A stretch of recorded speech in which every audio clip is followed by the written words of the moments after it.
Chapter 5 of digital design is about registers transfer level design, which is also called RTL design.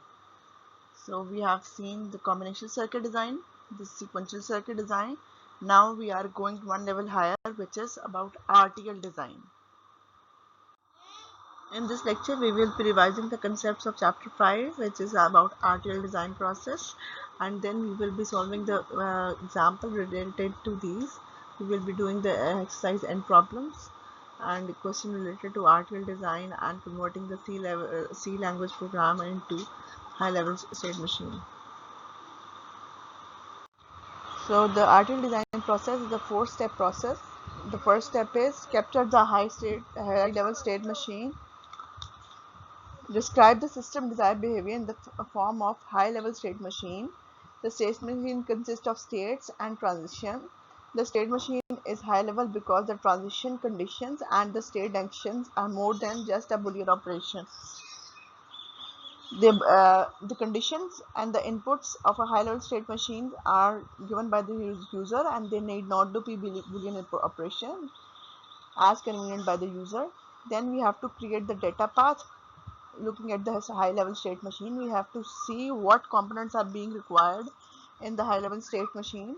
Then we have to connect the data path with the controller we have designed already in chapter number 4. Then derive the controller's FSM. Now we have to convert the high level state machine into FSM by converting the inputs and the logic conditions into Boolean conditions. So these are the 4 steps of RTL design method.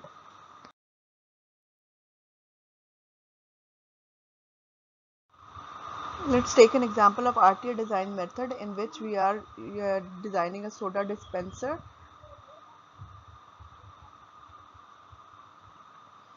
We have an input C, which is one when the coin is deposited. It is a sensor. When you deposit a coin, its output becomes 1. So we have another input A, having the value. It is the 8-bit input which is having the value of the coin deposited. Then S is input having the cost of the soda. So D is the output by the processor, which is set to 1 when the soda is dispensed out. So we have four input outputs over here. A and S are 8-bit datas. A is the amount of money deposited as coins. S is the price of soda. So S is compared with A when the coin is inserted. We have to add A when there is no coin. Then you have to compare the value of A with S. If A is S or equal, A is greater than or equal to the price of the soda, then you have to give a soda at the output and D becomes 1. So let's make a high-level state machine of this example, in which we will start from an initial state. In the initial state, we clear all the outputs, and if we have to use some local registers. Over here, C is the 1-bit input, A is an 8-bit input, and S is the price of soda. It is again an 8-bit input. Output D, which is the 1-bit input, 1-bit output, which is 1 when you have to dispense a soda. We have a local register total, which accumulates the sum of coins deposited. So in the initial state, we clear all the outputs and the local register. So D is equals to 0 and total is equals to 0. After the initial state, we go to the wait state. In the wait state, we have to wait for any coin to be deposited. Coin deposited is checked by the input C. So if there is C, we have to go to the add state. There we update the new total. Total is equals to total plus A, and come back to the wait state and again wait for any coin to be deposited. If again a coin comes, then we again go to the add state. Total is equals to total plus A is done, and again comes to the wait state. But if the coin is not deposited, then there are 2 conditions. If the coin is not deposited and the total is less than the price of soda, then what happens? then it should wait in the wait state. It should keep on waiting for some other coin to be entered. But if there is no coin entered and the price of soda is less than the total coins deposited, then it has to go to the dispense state, give the soda as at their output, and go back to the initial state, make all the internal registers and output 0. So I hope this FSM is high level state machine is clear. Once again, I tell what is happening over here. In the initial state, we make all the outputs and the local register 0. Then we go to the wait state and wait for any input to come. Over here, our input is coin deposited. If the coin is deposited, we have to go to the add state, update the total. In the wait state, we have to check if there is no coin coming and total is less than the price of soda. Then we have to stay over here and wait for any other coin to be deposited. And if there is no coin and total is greater than the price of soda, greater than or equal to the price of soda, then we have to go to the dispense state, give soda at the output, and go to back to the initial state. Now we have to make a data path of the high level state machine. We have to see what modules we have to put in our data paths. There is a register called total. Then there is the adder which does total plus A. Then there is a comparator which compares the value of total with the price of soda. So A and S are the inputs, data inputs. Then total is giving us the value of the money deposited. It is compared, it is added with the A and again given as input to the register. Then the comparator, what is comparator doing? Comparator is comparing the value f of S with the price of total. So in the comparator we have two inputs, total and S. And which output of comparator are we using? We are using the less than output of the comparator. So what controls are over here? Controls register has two controls. One is load and one is clear. Clear is done at initial state. Load is done at the add state. Then what does any other module has any control? No, no other module has any control. So this is our data path. The next step is we have to connect this data path to the controller. So over here we are connecting the data path with the controller. The control signals comes from the controller and the control output goes to the controller from the data path. Data inputs which are S and A, which are more than 1 bit, are coming directly from the input to the data path. So S and A are coming to the data path. What are control inputs? C, the coin deposited. It is sensor input. So C is going to the controller. The controller generates a signal, generates a control that when C is there, then you have to update the total. So total load is happening over there. Then after what are the controller output? Controller output are D. D is dispense the soda. Total clear. Total clear is also an output by the controller. What is total clear doing? At the initial stage, it is clearing the total register. So these are the data path and controller connections. The controller output are going to the data, and the data path output is going to connected with the controller if these are single bit control lines. The fourth step is we have to convert the FSM into the high level state machine into FSM. So what is the basic difference between a high level state machine and an FSM? Both look similar, both have the same states. The only difference is at the high level state machine, the controller output or the input or the signals may not be 1 bit. They may not be the control lines. They may be data.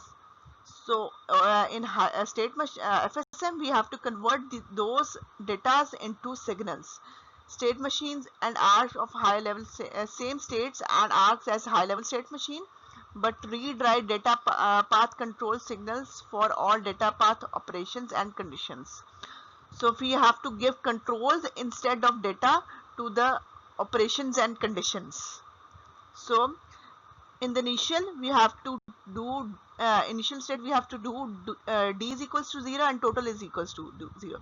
How is total is equal to 0 obtained? It is obtained by total clear signal. So over here total clear signal is done 1. Then in the add state total is equals to total plus a is happening. So how is this achieved? This is achieved by total load is equals to 1, because adder is a combinational circuit. It does not has any has any control, so it is always adding a and the total. So when is this deposited in the add? When total load is there. So how is the condition checked? See, coin is not deposited and total is less than s. So this is test by the output of the comparator total less than s. So in the other arrow we have to give total less than s whole complement. So these are this is how we convert the high level state machine into an FSM, by converting the datas and signals into control signals, 1-bit signals. Once the FSM is created, we can easily we can easily convert it into state table, and we can derive the equations for the output states and the outputs. So you can see over here there are 4 states over here. So we require 2 bits S0 and S1 for them. Then we have an input C. Then we have an input total less than S. So these are condition, and we have outputs. Outputs are D, total load, and total clear. So we have over here we have converted the FSM into state table.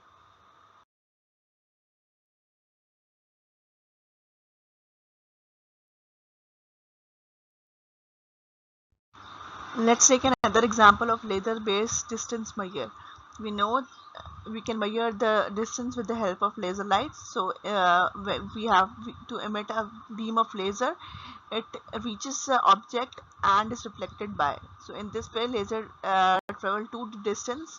We have to note the time t seconds and multiply it with the speed of light, which is 3 into 10 raised per 8. In this way we can measure the distance covered by the distance of the object from us. So laser light travel at the speed of light, which is 3 into 10 raised by 8. Distance is 2d. We have to divide the answer by 2 to get the distance. So let's make a high level state machine for this example. So this is the block diagram of our problem, in which we have to press a button B. It triggers this laser L to emit a laser beam.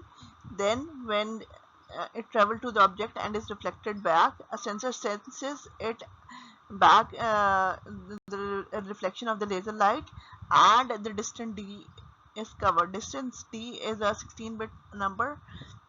Pressing of button B is a 1-bit input, then laser is a 1-bit output, and sensor is again and 1-bit input. So these are the input and output for this example. So over here, let's declare our inputs, output, and local register. We have B as an input, then sensor S as an input. The output is L and 16-bit D distance traveled. Then we need a local register D register, in which the distance travel is stored. We have to create an initial state at which the laser has to be switched off and D register is cleared. So as at S0, L is equals to 0 and D register is equals to 0.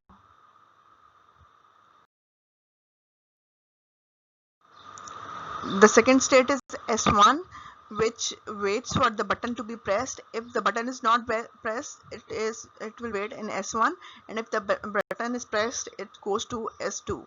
So it is like a wait state in which we have to keep waiting for the button to be pressed.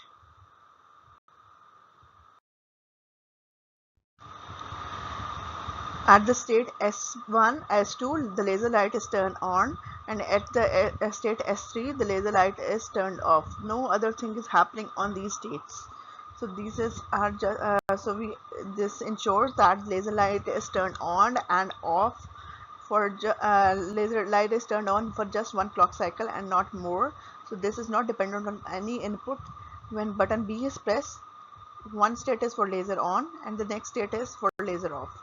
The interval between these two is only one clock cycle, so that only one laser beam is emitted.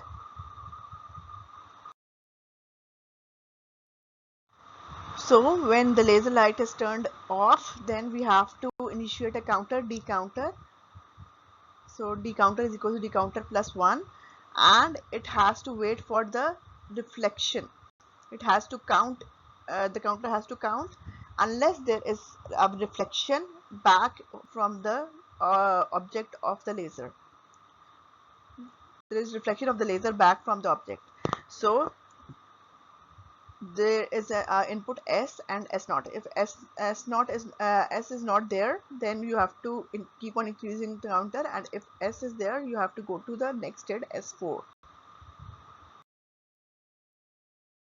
At the state S4, what do? You rewrite the register D register with D counter by 2. You are dividing the counter value by 2 and storing it into the local register D register, and from S4 you will go back to the D counter where you are going back to state S1 where the counter is clear. So why are not we going to state S0? Because laser light is already turned off at S3 and D register, it will be overwritten every time in S4, so we don't need to clear its value. So it is only cleared one time at the initial state, and from S4 we are going to S1. We can also go to S0. It can make clear the register over there, but it will just add one more clock cycle. But the design is not faulty in that. Even in that case, you can go to S0 or S1 as desired by the designer. So over here we are going to state S1 where the counter is cleared, and again we wait for the button B to be pressed. Then how do we calculate the distance? We assume that the clock frequency is 3 into 10 to the power 8. So D counter holds the number of meters. So D register is equal to D counter by 2. So D register will be storing the total distance divided by 2, which is D.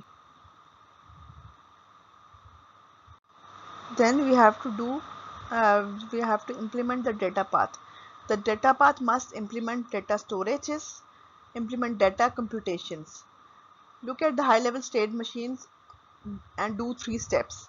Make data path input and output to data path inputs and output. The data inputs and outputs go to the data path only. They do not go to the controller. They come from the environment and go to the environments. If there are data inputs are the input which comprises of more than 1 bits. Initiate declared register into data path. Also initiate a register for each data output. So if there is an input, there is an output, it has to go through a register. And if you have to initiate all the register which are required in the data path, examine every state and transition and initiate data path component and connection to implement any data computation. You have to look at the high-level state machine and you have to see the required conditions over there. You have to initiate all the conditions in the data path.